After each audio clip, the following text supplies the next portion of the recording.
Good evening to anyone that's already tuned in. I can't find my headphones, so I was just going to share my computer screen, talk through it the way that I normally do, but I've misplaced the headset. So what we're going to do is just using the iPhone to stream it, and then we're going to just skim through what I would be doing anyway. Like I say, I would have just done a screen recording. Let me just stick my charger in. So it's not going to be the most professional piece of kit that I've ever done before, but never mind, nonetheless we're getting it out. So for this season, I know we get things like the up in the ante from the Racing Post. Lots of people are interested in knowing what I might fancy longer term out for the festival, so I don't really want to just turn it into the same thing as they're doing, where we review the action, we talk about a horse that might have won, and then we'll bang out I fancy that horse for a particular market. I'm more going to talk to you guys about this time of year, what I'm looking for, the markets I might be interested in. I will mention a few horses in this episode that I'm keen on a bit.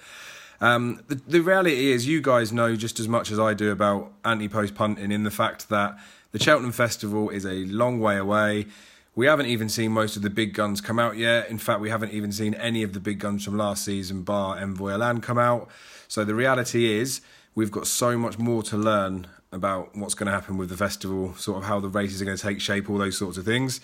It's also very easy this time of year to get on the bandwagon with certain horses. Okay. Still no sound? Is it just you? Can anyone hear? Or are we not? I mean, if anyone can hear a comment, so you can hear, good. It's just Kieran then, what a surprise, right.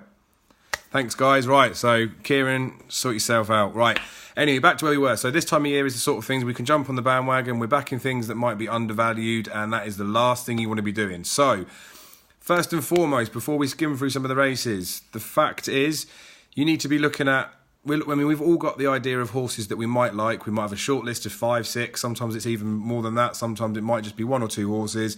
What we're really looking for is form lines or something to sort of reconfirm the horses that we fancy or the targets we think they might be going for. We're looking for those sorts of hints and clues. So there'll be certain horses. So Andy Dufresne's from this weekend would be the classic example. He was 25 to 1 for the Ballymore before the weekend. He's now halved in price. He was a 4 to 5 shot. You can see why people are keen on him, all those sorts of things. But you have to look at the realities here. If you fancied him to go and win that race, which I did, and I'm sure plenty of other people did, you could have backed him at 25 to 1 beforehand. You could have backed him Antepost beforehand for the Ballymore at 25 to 1, and he could have got beaten, and he still would have been about 25 to 1, so you could have potentially got some money back out of it. Obviously, he's gone and won. He's half the price now.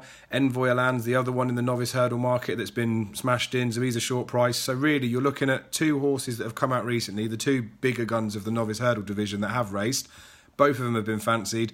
Both of them have been backed in for the Ballymore. So something that I might have done, hypothetically of course, is I might have backed Envoy Land at a big price in the summer, and then I might have backed Andy Dufresne's at a big price before we ran this weekend. That would mean, potentially, that I have backed the horse at 14 to 1 to win the Ballymore in Envoy Land, and I've backed Andy Dufresne's at 25 to 1 to win the Ballymore. Now, one of the most important things to remember when it comes to anti-post punting is do not get yourself stuck on just one horse in a race. It's very easy to do that we think, oh, I don't want to be covering too many, and there obviously has to be a limit to how much you want to cover. But because we're backing horses anti-post, we're backing them at bigger prices than they're going to be on the day. So the theory is we can back multiple horses and we can give ourselves a really good competitive edge, a percentage edge. So a betting market is priced up to be 100%. That would mean that for every £100 you put on, you will guaranteed get £100 back. But we know that's not how it works. A roulette wheel is 102.8%, I think. Betting is normally in the 120s, and anti-post betting would be higher than that. Could probably in some instances might even reach up to the 200s. But because there's lots of horses that won't be running, so that's why it might get so high. Our aim really is we want to be backing horses a long time out at big prices, so that when it comes to the festival, their prices have shortened right up. And if we've got 3 or 4 horses covered, then we might be able to bet, I wouldn't say we might do this much, but we might be able to bet to 50, 60, 70%, and we're almost guaranteeing ourselves a return. So the classic example from a couple of years ago was the Arkle. It was a 4-runner race. Petit Mouchoir Antepost, 25 to 1. Footpad Antepost, 33 to 1. St Calvados Antepost, 40 to 1. I keep saying this. I can't remember the fourth horse in there, but there was a fourth horse in there. I think was it Brain Power, something like that. I think it was. I think it was, wasn't it? Yeah. So we even Brain Power at a big price because he won at Kempton. I think was his first spin round. Looked okay. So you can back these horses at the big prices.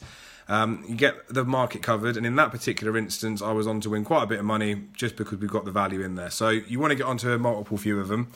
What we'll do this time of year is we've got certain races that are coming up. So we all know that we've got November meeting coming up at Cheltenham. So we've got the slower chase, a 2-mile chase. And that can tend to be a pointer into Tingle Creek, Champion Chase, and sometimes into the Ryanair.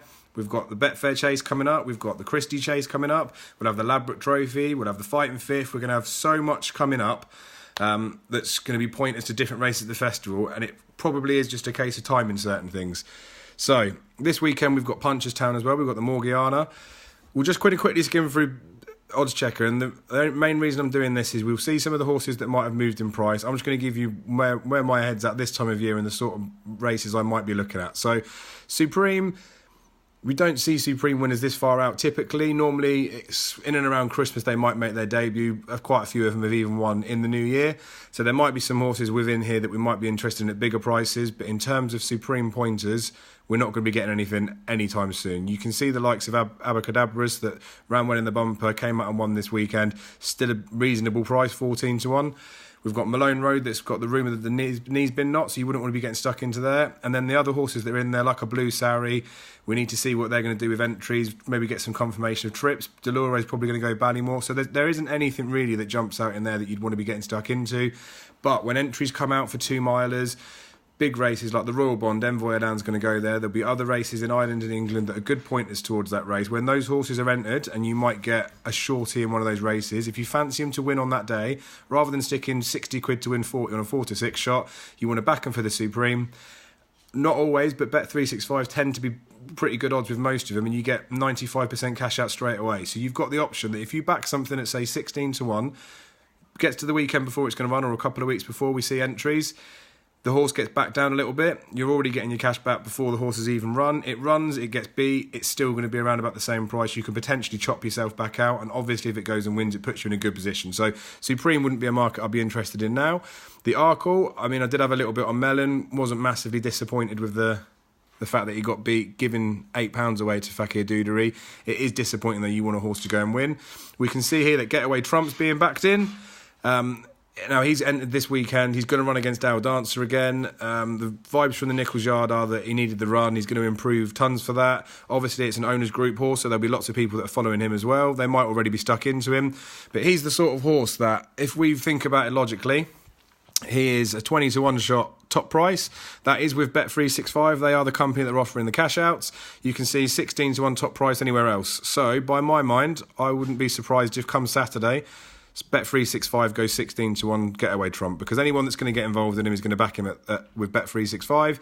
If he shortens from 20s down to 16s, then whatever you've staked on him, you will be getting offered 100% of your cash out. So I'm not saying this is one that I would be doing or suggesting that you do this, but if you were interested in backing a horse like this, if he goes and runs at the weekend and he gets spanked again by Al Dancer, doesn't mean he can't win an Arkle, but it's obviously less likely. You'll get the option to chop a bit of cash back out. And like I say, you'll just see in there the sea of blue on Odds Checker. It's a massive help. It tells you which ones are the interesting ones. And as I say, you can normally point that to a reason. The reason that's being backed is because it's entered this weekend and there's rumours that they think it's going to go well. So another market that I wouldn't really be getting too stuck into is a mare's race, the mare's hurdle. Now, Honeysuckle, there was a tiny little flash there that came up for her. She's 1 to 3 tomorrow. Running against some of the boys, we can see she's 7 to 1 top price with Betfair Paddy Power, 6 to 1 there or thereabouts everywhere else. She's a 1 to 3 shot. She's expected to win. If she goes and hacks up, then the reality is she's probably still going to be around about the same price. Benny Deju, we can see she's top price 9 to 4 with Coral. Now, she was 9 to 4 across the board of everyone, but since she's not even been out, we've had Roxana that's run at Aintree, and to be fair, she ran pretty well, but she got beat, and we've seen Apples J come out and get beat. So the horses more towards the forefront of this particular market, or as they would have been a week or so ago, those horses have been beat. Benny Deju's done nothing but sit in her box, and she's gone from 5 to 2 into 7 to 4. I mean, she is still 9 to 4, and there's 2 to 1 available, but you sort of get the point there. So that's not a market I would be particularly looking at, although I have backed Benny Deju a while out. Champion Hurdle market will be another one that's in here.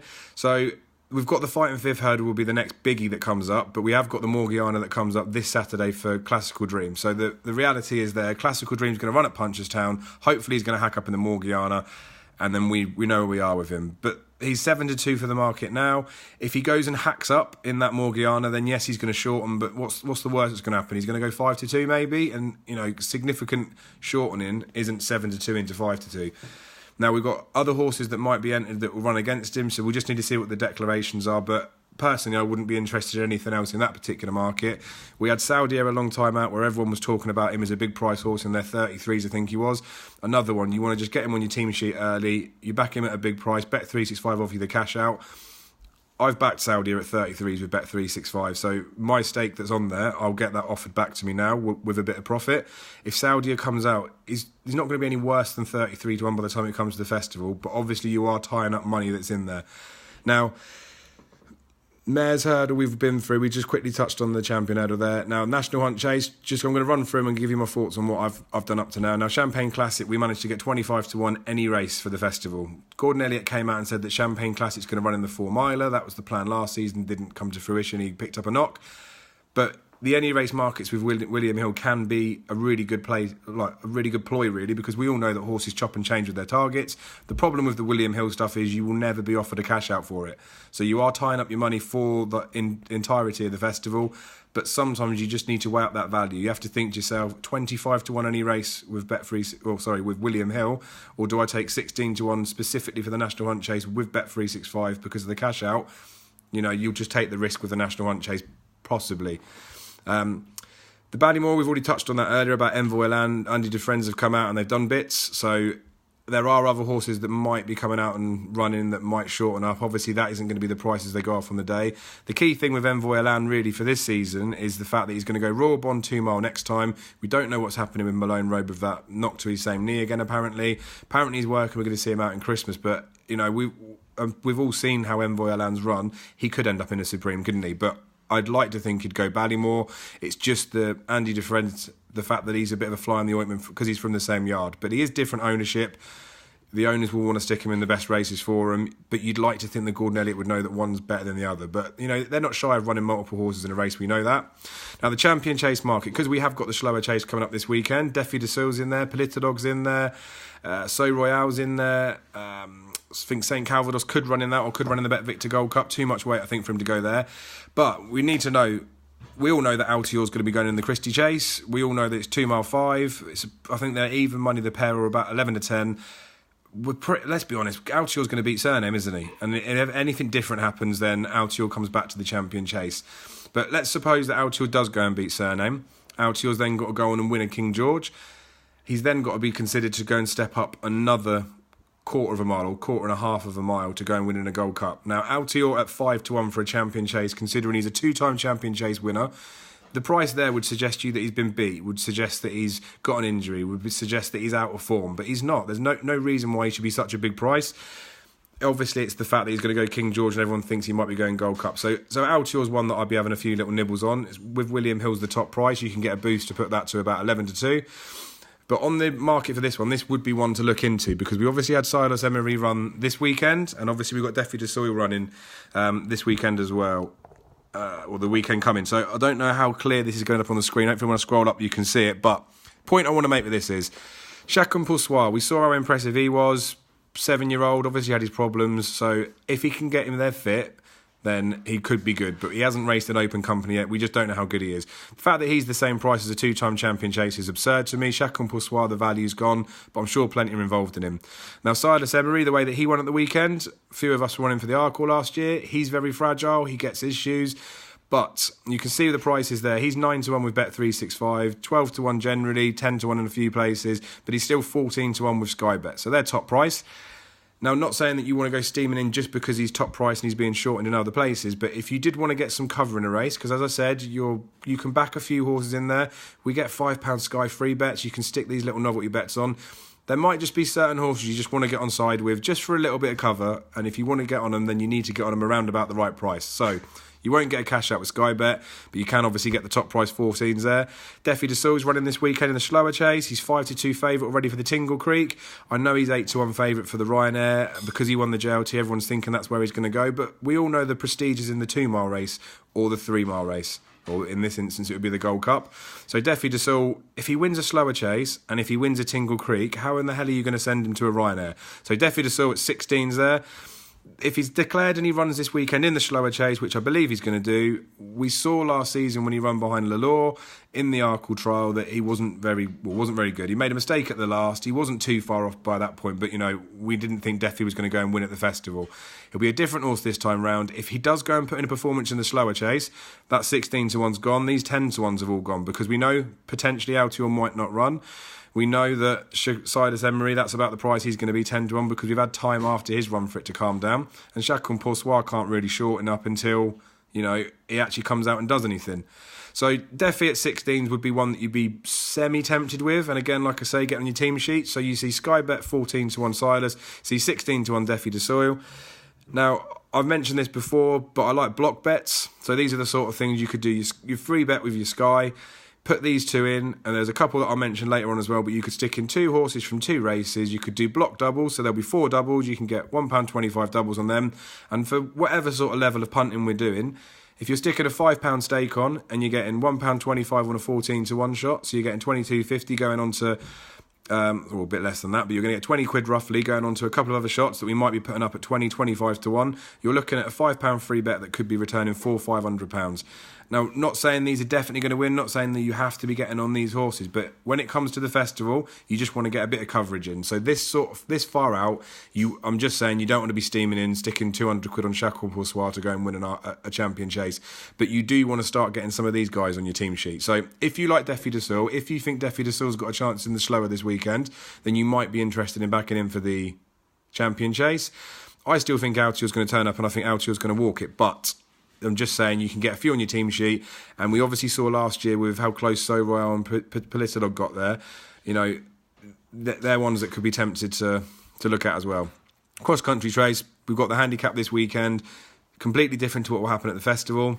The only thing that really proved last year in the handicap was that Tiger Roll was an absolute aeroplane. He was giving away tons of weight, best part of a stone, I think, or maybe even more, and he stayed on towards the end. He only got beaten about 6 lengths, did his best work late. I mean, ultimately, we can't touch anything in the cross-country race. Tiger Roll's going to absolutely hack up. And I know there'll be each-way punters and people like that are out there for it, but cross-country, just leave it alone. Champion Bumper, time flies by. Nicky Henderson's horse ended up this weekend at Cheltenham, so it'd be good to see him go again. Now, bumper runners that have a couple of early starts in the season, there is always the option that they could go hurdling. If they're built and they're supposed to be a horse that's going to go over fences, sometimes they protect their novice hurdle sort of status so that they can go and win a Supreme or something. But if they're keen to just get them over fences, they might run them in a couple of bumpers, then run them over hurdles. So this far out, Champion Bumper, getting the cues, had a setback. I mean, he's probably going to go hurdling. Time flies by. He's already had a bumper run. Probably the best of the bumper horses we've seen so far this season, but it's so early, he might go hurdling. So it's just not a race to get involved with the Champion Bumper. What we might find is January, February-ish time, there'll be Irish horses typically that will be coming out and running, and you can get stuck into them. Now, the year that the Ballyandy won the Champion Bumper, he won the Newbury Bumper. We backed him then. So he was 7-2 in the Newbury Bumper. Betfair, after the race, held the price at 25-1. So I backed him with Betfair the morning or the night before. I think I backed him about 5-2. I didn't have much, and I think I had a score on, but he drifted out to 7-2, so I've already been paid a point higher. They left him at 25-1 for the Champion Bumper. I just thought, you know what, I'll just slap that extra score on. Within 15 minutes, the price had gone down to 10-1, and at that point, Betfair were offering cash outs. I could have cashed out for 50 quid. I've just got paid another 6-4 winner after a horse has won a race. So a bumper market would be one you'd probably get a handful in. You want to wait till nearer the time, but that's not one to be steaming into, because we just don't know with these bumper horses, unless it was Envoy Land last year, I suppose. Now, the RSA market, Windsor Avenue, Brian Ellison's been talking about this horse for a while. It doesn't really feel like sort of fulfilled his promise, but his last couple of starts have looked decent, haven't they? I wouldn't be keen on him until I've seen him tested in better company. Champ was a short price favourite for the RSA before he made his Newbury debut. So they're the sort of things that if you're thinking a horse is sort of 8-1 Antepost before it's even raced in public over that discipline, it's plenty short enough, isn't it? And I know we saw how good he was over hurdles, but it's not as if we're talking about him being a Ballymore winner, a Cheltenham Festival winner, and then going to win an RSA. The way that he's priced up was as though he'd already won, the Ballymore, and he's already going to go and win the RSA. So he's the sort of one that, come the festival, he could be an even money shot, could be a 6-4 shot. I suppose his next agenda might be back at Newbury again for the race that Le Bagoir took, and then he'll be off to the Feltham. I don't know. I'd be surprised if Champ didn't win the Calto Star Novice Chase the Feltham at Kempton. So it's these sort of things that if you want to get stuck into someone like Champ for an RSA, then you need to be backing him by the time that he's running that race or beforehand. But, the price that he is now, he's not going to shorten up anymore until he's actually out and he's doing bits. Manila Rindo, now Albert Bartlett winners. I normally stick a novelty bet on for the stayers because lots of them, like Kilbrick and Storm, we had it with Penhill when he actually did go and do the double. Harry almost did it. We get a handful of these horses that will just stay over hurdles, or they go over fences and they revert back. Bacardi's did it, didn't he? Went chasing and came back. Didn't go and win a stayers, but I wouldn't want to be back in Manila Rindo at that price. And I know he backed it up at Punchestown, and it was great performances. And I did give a word to him for the Albert Bartlett that he was overpriced at 50s. But let's be honest, he was 50-1 for a festival race last year. He's 10-1 for the RSA, and he hasn't jumped a fence. Can't be interested in it. Now, Battle Over Doyen, people will be backed on that horse. He's a big price. You've got to ask yourself the question, haven't you? You pulled up at Cheltenham. Is that the big problem? Is that why he's still 20-1 after an impressive debut performance over fences? He could potentially be maybe a little bit of value, but I think some of the better horses that might be contesting the RSA we probably haven't seen yet. Bright Forecast for Ben Paulin, he's given him rave reviews. I think he's 25-1 here, top price for the RSA. He might be around about the same price any race with William Hill. So that's what you want to be looking at. We know time after time these RSA horses might end up in the JLT. Sometimes they go 4-miler. If you fancy backing a horse and you look on odds check and you see the price, just double check with Hills what price they are any race. As I say, if you're going to be backing with Bet3's it's 5, you get the cover of the cash out, but if you're going to be sticking a 5 or a 10 on that you're not going to miss, make sure you keep an eye on the any race markets. I've got stuck into them a bit more this year than I normally would do because they've just priced so many horses up for it. Next destination, ran well in the Ballymore a couple of seasons ago, missed last season. He'd be one that I'd have earmarked as a decent RSA horse. But the truth to be told with this is we've seen Battle Over Doyen. Sam Crow's come out. He won't go further than the JLT in my opinion. We haven't seen some of the big Irish boys come out yet. And there's some better sort of English horses that have got to come out and run as well. So the way that sort of market's formed up, I can imagine a few people would already be on Champ, but he's one of those, like an Envoy Alando, you don't really want to be going and steaming in at those sorts of prices. JLT Novices Chase, which will be a similar sort of field as the RSA. We wouldn't be 100% sure who's going to go there. I don't want to be rude about the race because we've had some absolute corkers in there. Obviously with Vitor, when Yorkhill won it was just insane. But it is that middle distance, and I know it's a nice stepping stone for when they go into open company, and then they're going to be running in a Gold Cup. But you do end up getting this as a bit of a middle distance race. You'd like to think you've got an Arkle horse or an RSA horse. We've all seen how this market's flip-flopped already. So Sam Crow was so much hype around him last year, and he was so underwhelming. It's one of them that you just don't know, was it all just hype? Was there anything with him at all? And the fact that he came out and he won so well, I don't care who he ran against, it was just great to see him back. You can see why he's the price that he is because people will be getting on his back. But Reserves Tank obviously got beat at Chepstow's, come out and shown a game attitude to win after. All of his form apparently is good in the spring, which we saw last year. He might want some better ground, so you can see why he's the price that he is. Lorena the Mare, I think she's absurdly priced. She's probably vying for favouritism for the Arkle at the moment as well. Now, when she ran at Cheltenham, she travelled nicely into the race. Ruby Walsh couldn't believe that she didn't find anything.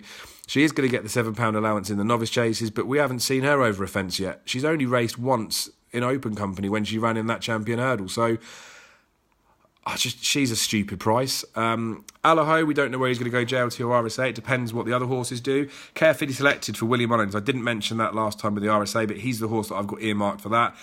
He's probably 25s, maybe 20s any race. Might be 16s now, but he's a big price. Next destination, go there. So Willie Mullins will have options all over the place. Allaho ran in the Albert Bartlett, might be better to drop back in trip, so you can see why he's the price that he is. We don't know he's going there. Black Ops obviously come out as a second season novice, won impressively, but again didn't really beat that much, so we wouldn't be getting stuck into him. Champ's there just for the sake of being in the betting, isn't he? Unless he got found out in his next couple of starts, but you can't be getting stuck into him. City Island was due to make his debut. I think the ground was too slow for him, so we'll have to see what he does. But that's me touching on with Champ. He was 8-1 favourite for the RSA before he'd even run at Newbury. City Island, the actual Ballymore winner. I know he went and flopped at Punchestown, and obviously Champ went on to win at Aintree. But the price that City Island is for a JLT, his backers will be interested in him. You just want to wait till he's declared. You see who he's up against. If he's a 2-5 favourite to go and win, then don't back him to win the race. Just have a tenner on him to win the JLT. As I say, back with Bet365. If he gets beat, cash out and you can lose a couple of quid. Or if he wins, you're already in a good position. Brewing up a storm, I still think he's Ollie Murphy's best chance in the Arkle. I think Thomas Darby's the one that needs to step up in trip, but we'll have to see. Brewing up a storm is entered in both the novice chases over the weekend at Cheltenham, so the 2 mile and the 2.5. You see things like Honeysuckle in there. She's not going to go in the race. Classical Dreams, a champion hurdler. Fakir Doudry probably could step up in trip. It's just a bit of a wiry market, isn't it? The one that does squeeze out for me, and I've may or may not have had a little interest in him at this point. We can see Windsor Avenue's obviously won and he's shortened up. We can see Mellon's price has shortened up after the fact that he got beat, and Willie Mullins was trying him at the middle trip when he was hurdling to try and pull a bit more out of him. Birchdale's interesting. Again, we've got his top price with Sky Bet. You get your 5 free bets. William Hill, you can slap a little boost in there. With Birchdale, Nicky Henderson's made a pretty bold statement that Champ before the festival, he didn't say he was a free miler, he was well against it.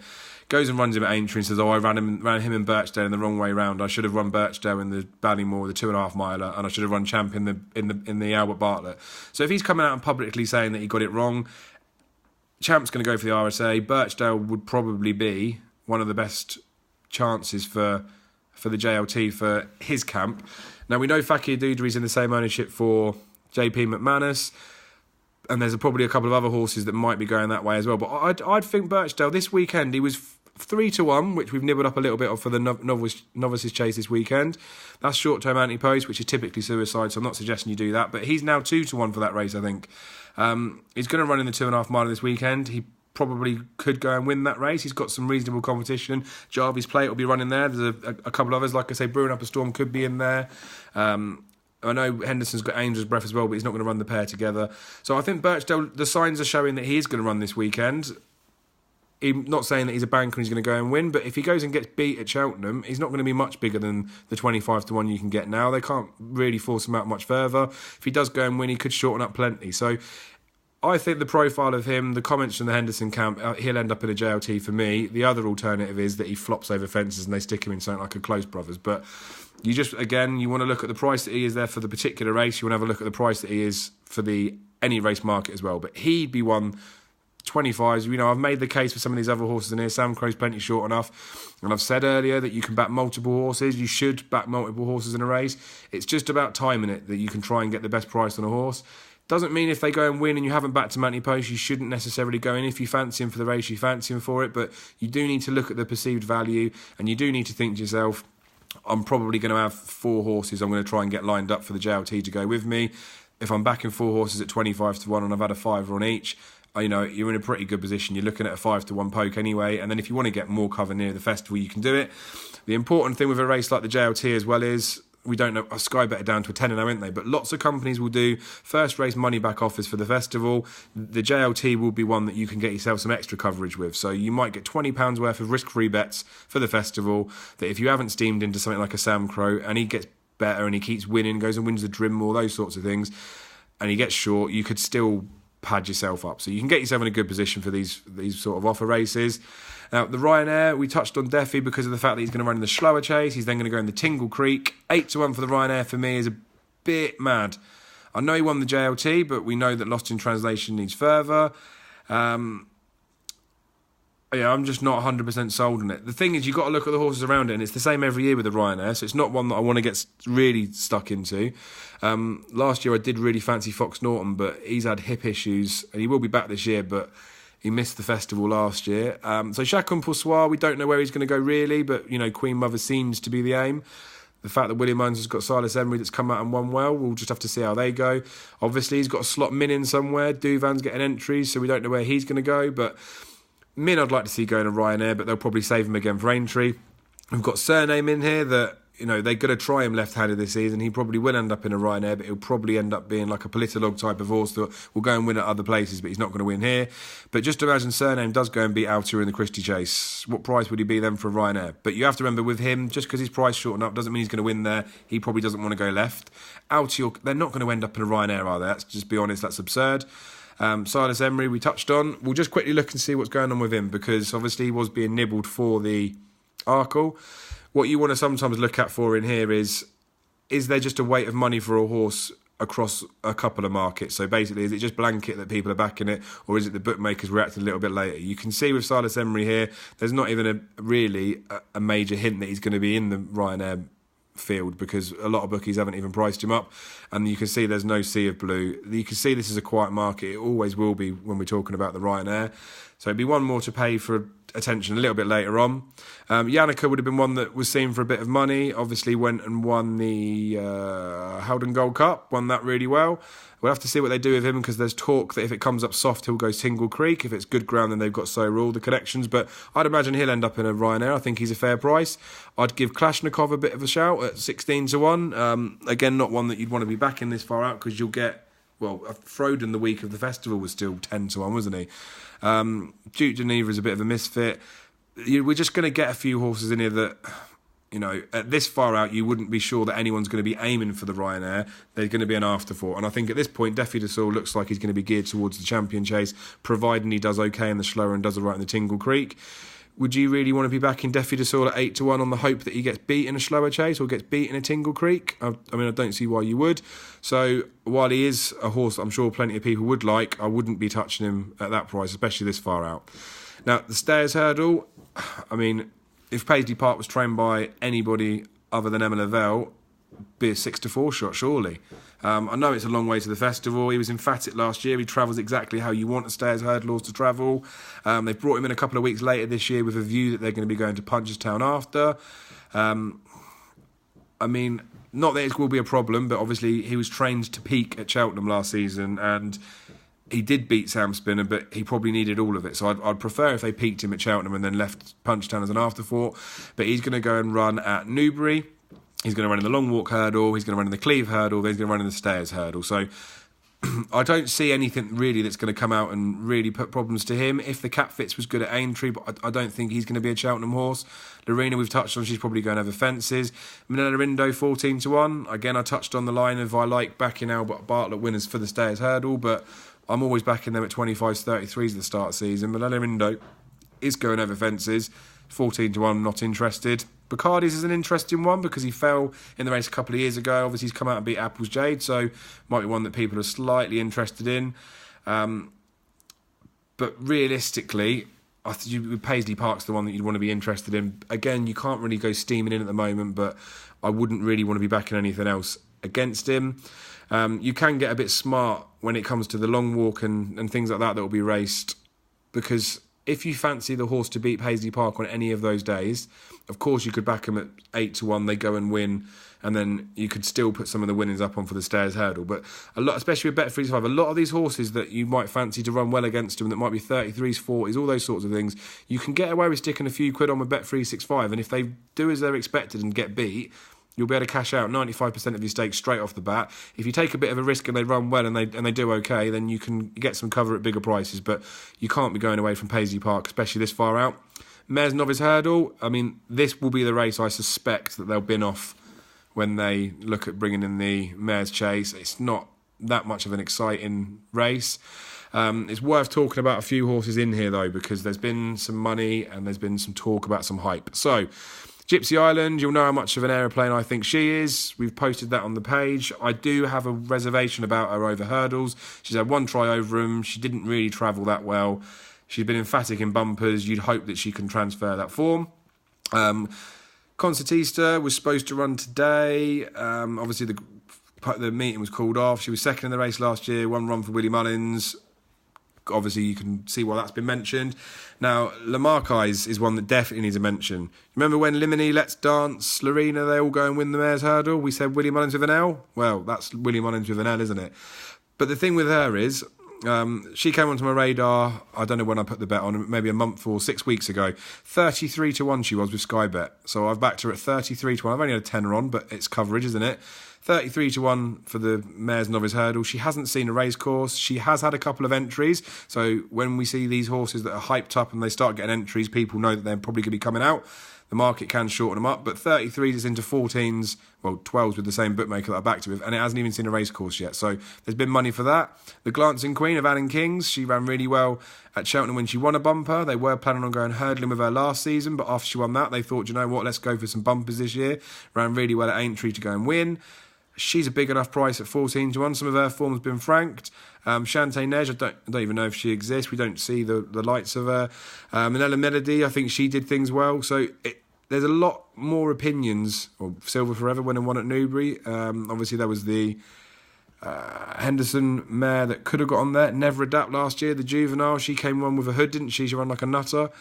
You know, it's not a particular race that you want to be getting stuck into, but when you start hearing some of these murmurs or things come about certain horses, you can get on a few, and you can get on a few of them at big prices. There was another one I thought. Dulcita's the other one, I think. I think I've had a nibble on that as well. Around about the same time as about Lamarckise. Dulcita and Lamarckise were the two that were rumoured to be okay from Willie Mullins. Obviously, we can see the way they've been backed, which one of those pair is probably more fancy at the moment. But it's a mares race, don't trust mares. It's a mares novice race, don't trust novices that much. So how can you trust a novice mare? But the Triumph, taken a long while. So I know, obviously, I waffle quite a bit, but I just want to try and cover as much as I can and be as full as I can with it. Triumph, if you've been sat and you're waiting, this is the race where I'm going to give you something to stick some pennies on. So it's a race that typically year after year will get a good handful of horses that we might back, and I am very keen in a race like the Triumph, given the fact a lot of it can be reputation, given the fact that lots of these horses might not train on, I'm very keen on getting a handful of horses together in this. The couple that I'm going to be mentioning now, where I mentioned earlier with some certain horses like the Champion Chase, where I was saying you might want to do something like a block bet, I'll mention two horses in this particular race.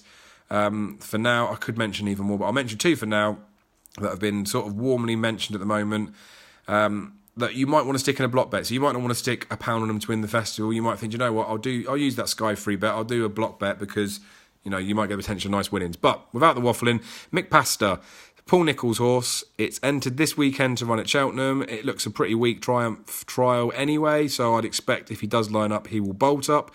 He won in France, so he was entered in a hurdle race. He didn't run because of unsuitable ground. He ran in a hurdle race. He won by 6 lengths. He was getting £5 or £6 from the horse that he beat, but the horse that he beat had run quite a few times. It won a grade 3 in France straight after that. It's running a grade 3 and maybe a grade 2 and not won those, but then it won a grade 1 last time out. So you can see there, Unibet have shortened him up to 16s, 25 to 1 sort of generally, 33 to 1 with Betfair Paddy Power. Now, obviously, I know Nicholls is sponsored by Betfair, so you can read into that what you want, but Mick Pastor at 33 to 1, he's got to be worth a small poke this far out, especially because of the fact that he's going to run this weekend. If he comes and he runs well, the price will shriveled right up. If he runs, he gets beat, then you might get the chance to cash out. Problem with Betfair is you'll stick a tenner on with them, they'll offer you £2.50 back now. If you take the slightly shorter price with Bet365 and take the 25 to 1, you'll back him at 25, you'll stick your tenner on, they'll offer you £9.50 cash back straight away. If he runs at the weekend and he flops, well, what's the worst they can do? They might push him out to 33s, you might get £7 back of your stake. If he does go and win and he shortens up and he becomes a Triumph favourite, he's probably only going to go as short as 10s, but you're obviously on a reasonable bet there. So he'd be one to mention. And then Homer joined Nicky Henderson. Lots of talk on a few forums about him being a potential one. When we look at the markets that we've got here, we can get 33s, top price Mick Pastor, 25s we were saying with Bet365 because of the cash out. Again, 25s with Bet365 because of the cash out with Homer. That is top price anyway. William Hill, we got 25 to 1 the pair if you wanted to put him in your block bets. So the sort of thing that I would be feeling like this time of year, Mick Pastor would be the one that I'd be interested in. Now, you've got two options, really. You could take a poke now, 33-1, hope that he's declared at the weekend, hope that he goes and wins and he shortens right up. You could back him at 25s with Bet365, and then you've got the option for a bit of cash out, so you could stick your tenner on. If he doesn't get declared this weekend, you've lost 50p for the risk. Obviously, you could keep leaving it on, or you can wait until final declarations. Now, if this horse is declared, and this horse is a short price favourite like I suspect he would be given the race looks like it's going to make up, he's probably going to shorten for the race anyway. So it's just one of them that you could, not saying you don't back him if he's been backed in, but we could be looking at a horse that could be shortened from 33s into top price 25s or even into 20-1 before he's even raced on Saturday. And then if he does get beat from 20-1, he might drop back out. So the Hendo one is Homer, as in Homer Simpson. There's a few other ones that could run one in there. Rayapur, which is the first McNeil horse. It's with Willie Mullins, so 33s. I think I've had a fiver on that as well. All smallish stakes on those sorts of ones, but there might be horses that you're going to bolster up. But yeah, Mick Pastor would be one that, considering I'm doing this talk and you might be looking for horses to get stuck into, I feel like that's one that's worth mentioning to you. So Albert Bartlett, Fury Road's definitely still too big a price, 20-1, came out and won emphatically. He has got an entry in a 2-mile grade 2 or grade 3, so that's a tiny bit of a worry. Maybe he went and won too well, but I think Fury Road looks like an Albert Bartlett horse. The one that I do think looks absolutely made for an Albert Bartlett horse, which someone put me onto, to be fair, is Midnight Run. Got some nice bumper form. That's working out quite well. It just looks like it's got the right profile for a staying horse. That is Gigginstown, the same as Fury Road. So, I'm not saying they won't run a couple in there, but me talking about Fury Road and Midnight Run, we don't know how many of them they're going to be sending that way. But they're the two types that I like for an Albert Bartlett this far out. But we've seen year after year with the Albert Bartlett, it throws up big price winners. You can just wait till the day pretty much to pick the ones that you like. I'd like to think that soon enough there'll be a real classy horse that's going to come out and stamp their appeal on the Albert Bartlett. A few years ago we had obviously Death Duty that looked like he was going to be that. Carefully selected last season. If he hadn't have had his injury, I think he would have done that. Portrush Ted last season picked up a niggle. He had the right sort of profile for it. So some of these races you can get stuck into, but typically with the Albert Bartlett, you can see Andy Defrenz has gone in there at the head of the market. It's slightly a bit of an afterthought. They're probably just thinking because of the Envoy Land situation, he might not go there. I'm not backing Andy Friends at 14-1 for a race that he's probably not going to run, and he's too classy for an Albert Bartlett. If obviously he goes and gets beaten in a 2.5 mile race, and then they're going to think about he might want to step up in trip, well, he's not going to shorten, is he, if he gets beaten in a race? Deloro won't go that far, I don't think. But yeah, so Fury Road and Midnight Run for the Albert Bartlett would be two that are right on my radar at the moment. The Big Breakaway is one that could be interested in there as well. King Roland, I'm not sure what's going to happen with him this season. I think he might have picked up a little bit of a spank. Foshtanovik 50s is stupid. I think he's quite a nice type. But the Albert Bartlett would be a race that you'd be like a Ryanair. You just wait towards the festival because you've got more chance of getting stuck in there. And as I say, all of these really emphatic, classy, good-looking winners that win this time of year, they're going to be tried to run in a Ballymore. They're going to be tried to run in a Supreme sort of trial because they're going to try and see how good they are. You don't send your best horse to an Albert Bartlett. Now, the Fox Hunters, there's no point even looking at it. It's a novelty race. You'd pick that up nearer the time. Some of these horses won't even qualify for it. Now, the Gold Cup picture, obviously, that's massively going to be changing. Every time one of the big guns runs, all that's going to happen is the price might shorten up. They're never going to be pushing anything out unless they're getting well and truly spanked. We've got the Betfair Chase coming up, so more than likely we're going to get Bristol Domingo and win that. Obviously, if something else goes and topples in, then their price might shorten up. But again, we know when it comes towards the festival, 6-1 favourite isn't unlikely to be the case a week or 2 weeks before the festival. It's always difficult to be confident in this particular race. The sort of things you want to be looking at is the horses at monster prices that could be worth getting a little bit of coverage on. So you remember the year that Sizing John won the Gold Cup. So I backed Native River for the Hennessy that year. He went and won the Welsh National as well, I think. When I knew that I fancied him for the Ladbroke Trophy, or Hennessy as it was, he was 40-1 for the Gold Cup. Now, the logical trail of thought for me was that if he wins a Hennessy, where else are they going to go with him? So I backed him at that price, and at one point he was down to sort of 7-2 favourite for the race after winning a Welsh National as well. So this far out, you want to be looking at big price horses that you might be able to make a case for. All of these ones towards the head of the market, your Lost in Translations, your Album 30s, your Ken Boys, they're not going to be much shorter than that. They might halve in price, but you'd rather be taking 4-1 on a horse that's 8-1 now, a week before the race, or at least when it goes non-run and no bet. So, to that point, OK Corral, again, not saying you want to necessarily get stuck into it. Terrafort was the one that I took a novelty punt on last year. 66s, I think I backed him out for the Gold Cup. So OK Corral at the moment is being backed into favourite for the Hennessy. OK Corral was obviously so impressive last year. Everyone was saying, why are they sticking it in the 4 miler? He'd go and win an RSA. If he had a run in the RSA and he had have won the RSA, he's not going to be a 66-1 shot, is he? You look at the horses in there. We've got Santini. Even after Delta Works run and not look that great, he's still a 20-1 shot in there. And obviously, top of the game was vying for favouritism. So, OK Corral at 66-1. There's definitely worse places you could chuck a fiver. The thing with him is he might shorten up just before the Hennessy time, but obviously we've got the Ladbroke Trophy coming up. He's if he ends up being like a 5 or 6-1 shot on the day to win that race, you don't want to be backing him as far as I'm concerned. You want to be thinking, do you know what? I might stick a 5 or free bet on OK Corral for a Gold Cup, or stick a little tenner on, nothing major. The Bag of Wild, they talk about her potentially stepping up, so you can see the difference in prices there, 20s all the way across to 66s. But yeah, for something at a big price that I could be seeing shortening up, I'd think OK Corral. Where else are they going to stick him at the festival? And I know obviously he didn't run that well in the 4 miler, and it can bottom out horses, ruin horses, all that sort of stuff. But you know what? That's just the way that I feel. And then that's it. The handicaps will be races that we can't get stuck into till later in the time. So the purpose of doing this really is I won't keep going over it. I won't keep trying to teach people to suck eggs. You all know what you're doing. You all know how to play Antepost punting. It's more just about, maybe being a little bit smarter with some of the ways that we're playing things. The sort of golden rules that I'll just quickly summarise up with is the fact that you don't really want to be backing with bookmakers that you can't cash out with. So Bet365 is your number one player. But obviously if the price is significantly bigger and you really do fancy it for the race, then you might as well take it.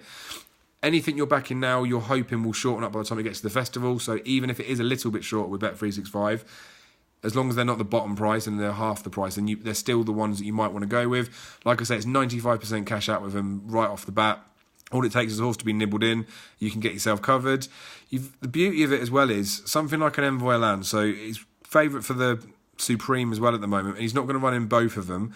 Potentially, whichever one he doesn't run in, if you'd have backed him for 50 quid in each race, the Ballymore and the Supreme, you could cash out of the race that he's not going to run in. You could make a profit when it gets near the festival, because especially as soon as it goes non-run and no bet, they make everyone favourites for the races, don't they? So just before it goes non-run and no bet, if you fancy a horse and I'm in an eye on where it might go, you just need to be mindful that once they go non-run and no bet, Envoy Land would be 2-1 favourite for all the races, wouldn't he? Or the Ballymore and the Supreme. At the moment, he's a bigger price for a Supreme. You've got the option to not use it as a trading thing. You're not going to try and make money on the side out of it, but you could back a horse for multiple races with a bookmaker that is offering you a cash out, because as soon as you get confirmation which way it's going to go, one way or the other, you've got the option to slide some cash out. I've done plenty of bets with William Hill because of the any race market. You can get stuffed if you get non-runners and all those sorts of things, or targets get moved. But if you've backed any race, then you're sort of covered if they switch targets. You want to be looking at what's happening in the coming weeks. So the next 7 weeks are massive. We've got all the way through to the new year. There's so many races going on, so many clashes. These markets will be hard to keep on top with all the prices moving and all these different types of horses. But we've got plenty of time. I'd obviously do the write-ups as soon as declarations come in. So I'll have a look at the write-ups. I'll gauge which horses I think are probably top class, which ones I'm just looking at running for the sake of a horse running. But then I'm sort of second-guessing, thinking, right, well, if this horse goes and does this, what's it going to be doing later in the season? Is it going to be looking at going in a certain Cheltenham race that I might be tempted to have a back in? You need to obviously weigh up whether you think it's a reasonable price Antepost. So if you're backing a horse, as I say, Andy DeFriends would be the topical one. 4 to 5 to win his race at the weekend. I mean, he was going to win that race, but there's no such thing as a sure thing. He was 25 to 1 to win the Ballymore before that. That's when you want to sort of be playing him. And I'm not putting people off backing him now because, you've seen him go and do it, but you want to really be smart and be thinking one step ahead. And as I say, you back him for the Ballymore before he runs, on the weekend. If he gets beat, you can just cash out your bet. You've risked nothing. I know you could have backed him to win the race, and you could make a small bit sort of in your pocket and guaranteed. But you need to be looking at an Antepost portfolio as money that you're not going to touch again. You don't need to worry about that until the festival. And then when you do think about cashing out, you just think, right, let's just reload, let's go again. So you could start off with a tenner, you'll get 95% back. You'll stick 9.50 on the next one, just under 9 quid on the one after. But it'll only take a few bets until you get some value. And I would probably hazard a guess to say that I reckon I'll be generous, I get 7 or 8 times out of 10 I'll get it right. So the main thing with all of this is just sort of look at the picture of all the races that are coming up.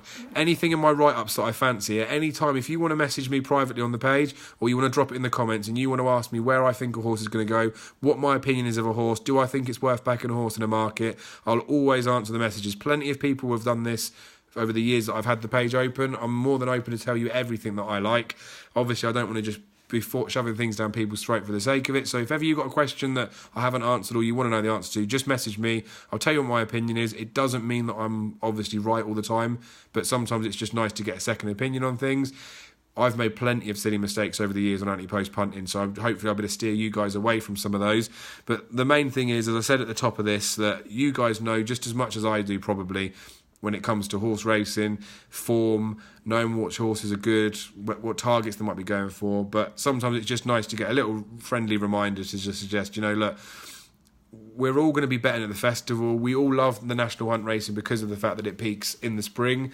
I know people knock it, all those sorts of things, but I just love the fact that you could back a horse to run, as running at the weekend, you could back it to win a race at the festival, it could get beat at the weekend, and then like a phoenix from the flames, it comes back at the festival and it goes and wins. So really it's money that you could be put into one side. If you have a win over the weekend, then obviously that's when you might want to steam into a horse after that's shortened up. But this far out, you can't be sticking big money bets on. Small bets, those block bets are brilliant. If you want any questions about that, I've got a video somewhere about that. They're typically where you might pick a handful of horses in a couple of races and do some doubles.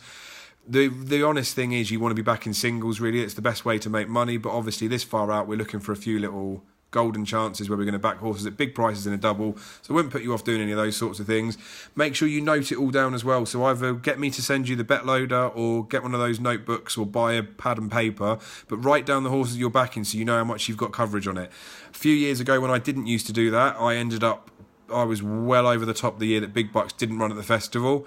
It's terrible news when you backed a horse Antepost and it doesn't run. But yeah, I thought I had a few quid on it and I was well over the top on him. So it's just good. You need to know what you're backing. You want to consolidate it in a view somewhere so that you know how much you've staked.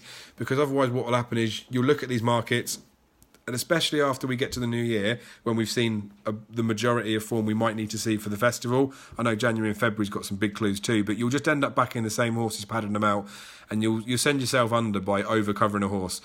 Sometimes the opposite can happen as well. You can feel like you've put a horse in loads of doubles, trebles, loads of lucky 15s, and then before you know it, the horses in and around it are fallen by the wayside and you actually haven't got anything on the horses that you like. So really the best advice to do is, especially this far out, is just look at a few cheeky little singles here and there.